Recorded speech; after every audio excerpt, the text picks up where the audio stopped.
Hello, so this video is for the benefit of people who would like a bit more of in-depth run through of the Balfolk BoomBox, how it came to be, how I built it, some of its capabilities. I've already covered those in other videos, and also its future and what I plan on doing with it.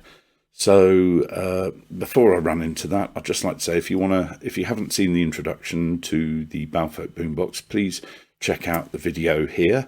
There's a playlist, and if you want to listen to music and don't want to hear me waffling, I'd recommend you check out the introduction to the Balfolk BoomBox. So for starters, how did this come to be? Well, I've played electronic folk music for years, and I've always had a keen interest in synthesizers, and to continue my journey from electroacoustic hurdy-gurdies, I really wanted to some point get a MIDI hurdy-gurdy. Now, a few years ago, Samuel Palmer, who's a fantastic instrument maker, used to play with the band Blowzabella, came up with his SynthGurdy samples audio MIDI, which is an absolutely fantastic little sample playing and MIDI playing portable battery operated hurdy-gurdy.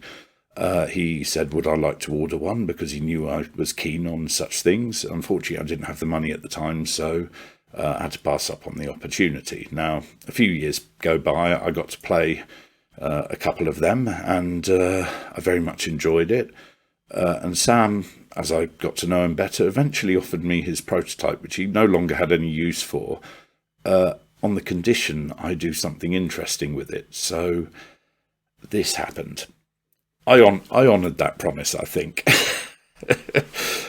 So Sam offered me his prototype, a horrible looking thing made out of MDF, but all the guts were there, the keyboard was there, the crank mechanism was there, the rest of it was just MDF and falling apart while I was playing with it.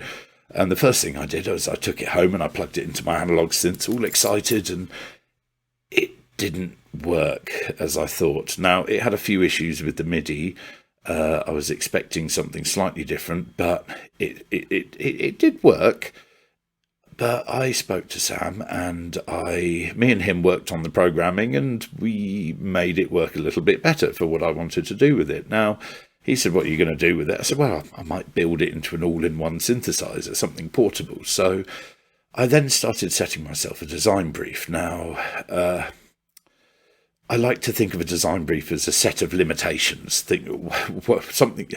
It's wonderful designing something that will never get built, but I wanted to build this, and I didn't want to spend years doing it. It had to be done quickly and easily, and not at great cost. So the first limitation I set was size. Now, it had to be no bigger than a normal hurdy-gurdy. It would have to be small enough to fit in a standard hurdy-gurdy case, which is this case.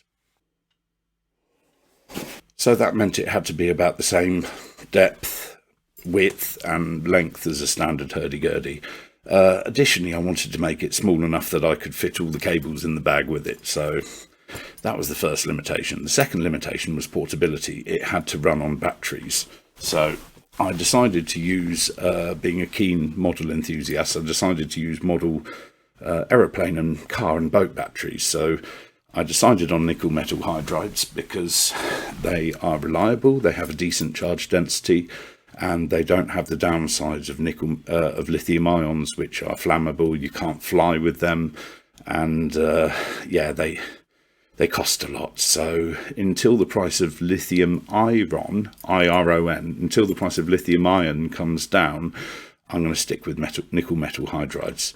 Additionally, they're quite cheap, so I was able to purchase 8, meaning that with getting an hour of music out of one battery, I can play for 8 hours, if anybody wants to hear that. So then for the synthesizer sounds, I wanted to generate the sounds using Eurorack synthesizers, which is a very small module based synthesizer system, and they run on plus 12 volts, minus 12 volts, plus 5, 0 volt and ground, which is the same as an early computer power supply, if those who know. I wanted enough room for a couple of modules. I could have always made it bigger, but then it would have weighed more and it would have not fit in the case. So that was a limitation. The other limitation I wanted was the onboard amplifier. Now, I could fit really big speakers to it, but speakers are heavy, so I used neodymium magnet speakers to keep the weight down, and was able to fit two 5-inch cones either end, a crossover with a bass port, and a tweeter. So that was another limitation. So with those limitations in place, I was able to squeeze as much into it as possible. So the first thing I needed to get in there was the standard SynthGurdy. So I reused the keyboard from his prototype. I changed the switches a bit, but kept the same switch layout, which is my capo and drone switches. I kept a transpose switch, which is slightly different to the production one, where you can go up and down. This just cycles up in semitones and back round again. And I had the 16 instrument selector switch from the original. I've upgraded it to a bigger switch. His standard one has a 4-channel mixer. I've improved on this and built my own mixer, and I have 2 input channels, which can either be internal inputs such as the synthesizer, the drum sample player, or I can plug in an external signal source such as foot pedals or even other instruments. So that's quite interesting. I also wanted to make it so you could play the sounds of each sampled control, such as the drones, the chanters, and the trompet, which is the buzzing string. I wanted them to be patchable, so you can take them out separately and put them through the synthesizer, or do overdrive with them. So that was an interesting thing. And then with the Eurorack modules, that meant it's quite patchable. There's a lot of possibilities in here, especially when you assign different sounds to the trompet, say such as a kick drum. You can use that to distort the synthesizer in a rhythmic fashion. On the original instrument, he has a resistance control for how much resistance you want in the crank, so you can make it play like your real hurdy-gurdy.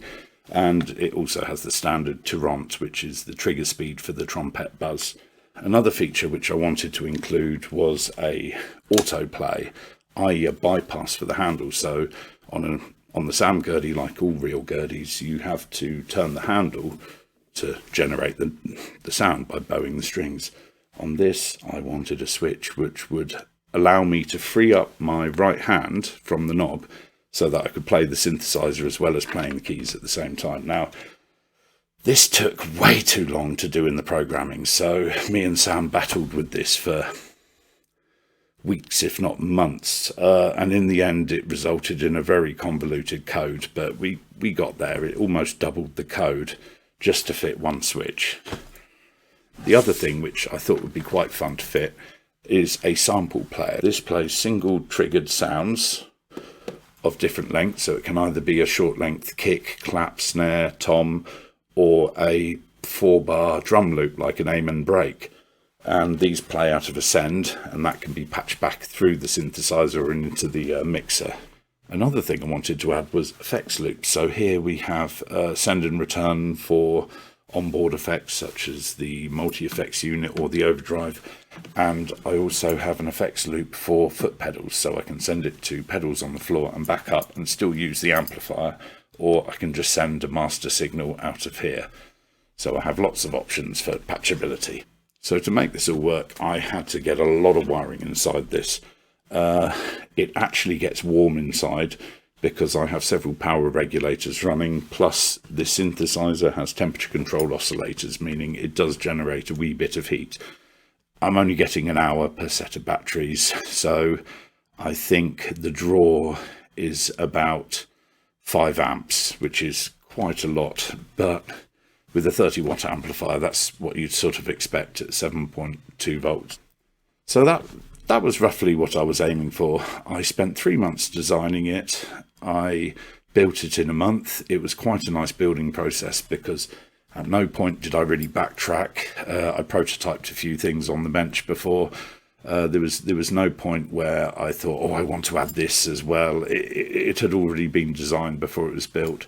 So it was a completely linear build process, quite refreshing. So when it was all built, I was able to take it to France to a couple of festivals, including a hurdy-gurdy and bagpipe festival, and it was quite well received out there. Various people had a go, and it generated quite a bit of interest, which leads me on to what am I doing with it at the moment? Well, my plan is to carry on working out the patching because there are so many possibilities. Also to build more interesting samples. So at the moment I'm building 8-bit, 16-bit, sort of bit like video game sounding samples, and also working on orchestral samples. Also creating new drum patches, which are quite fun. I do plan on this being my gigging instrument, as well as my acoustic Gurdies.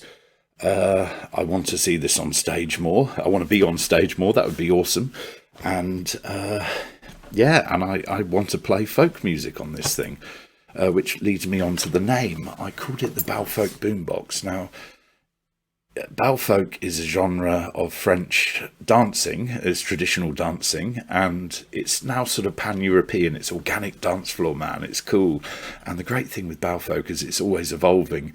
And there are a lot of people doing very interesting stuff within Balfolk, so I don't feel this is too outlandish even in the Balfolk scene. So as for the future of this instrument, well, some people have asked if I'd make them an instrument like this or put them up for sale. I don't own the code for it. This very much belongs to Sam, hence it says powered by SynthGurdy, which is his code. The complexity of it and it being homemade electronics, yes, it hasn't actually failed on me once while I've wanted to play with it. However, that's always a possibility. The main problem is the complexity and the cost of building something like this. There's easily £1,000 worth of components and parts going into it. And that aside, the complexity, if I sold this to somebody, I'm essentially having to sell them a lifetime of lessons on how to use it, because there are very few people, I do know a few, but there are very few people who are very talented with both electronics, hurdy-gurdies and synthesizers. We're a niche crowd, which I do hope that a few of us will get together at some point. I'm planning on trying to organise a meetup at some point, maybe a little conference on electronic hurdy-gurdies. Keep following me, because there's something in the pipeline about this. I shan't be offering these for sale. I'm not trying to gatekeep the technology. It's just there is so much going on here. And also I built this to be my own signature sound. And I don't want to sell that to anybody until I'm more settled with it. So I'm afraid there won't be one for sale. However, I am working on a project at the moment with hurdy-gurdies and electronics, and there is a possibility that that might be for sale at some point. It will be more electroacoustic, but there is a project in the pipeline, so do keep an eye on me for that. So I hope this has answered a few questions regarding this crazy thing, and I hope you keep on checking out my channel. Please like and subscribe, and do stick around. And yes, my next video I'm going to do some of the more analog sounds on it. So I've already put one out of the digital samples I'm using. I'm going to more focus on the analog for the next video, and then I'm going to do some stuff with the drums, and then I'm going to do a video on the looping. So if anybody has any questions, leave them in the comments below. This isn't my main job. I am a scientist for my day job, so it might take me a while to get back to them. I might even do another video explaining, but I hope this has been of interest to people, because this seems to have generated quite a bit of interest. My hope is that other people will go on to design their own things and make their own signature sounds and find their own interesting ways to do it. Which brings me to my last point: how if you're really keen on hurdy-gurdies and you want to play synthesizer-y stuff, how could you do that? Well, there's a couple of ways to do that. You could find yourself a second-hand MIDI hurdy-gurdy and plug it into synthesizer modules. For the SynthGurdy crowd, that is totally doable. Now, if any of the SynthGurdy crowd contact me through the SynthGurdy Facebook page, I will more than happily answer questions there, because we're a nice little community. As for other instruments, there are only 2 of them that are being made, well, were made or are being made in any numbers, and you've got John Dingley in Wales who's making the DigiGurdy, which is a good fun little instrument, and I do hope people start to use that as more than a practice tool and start plugging it into electronics and doing crazy stuff too. So that's one way to do it. Also, guitar synth pedals aren't a bad way to generate synthesizer sounds. So my friend Scott Marshall has recently had quite a bit of success with the latest Boss guitar synth pedal. He's reported to me it's quite a good pedal, so maybe he'll do a video of that at some point. and that's one way to do it. The one thing I'd say, hurdy-gurdies are monophonic. If you want to play chords on them, maybe find an electric gurdy maker that can do that, or buy a keyboard. So, hope you've enjoyed this video. Thank you.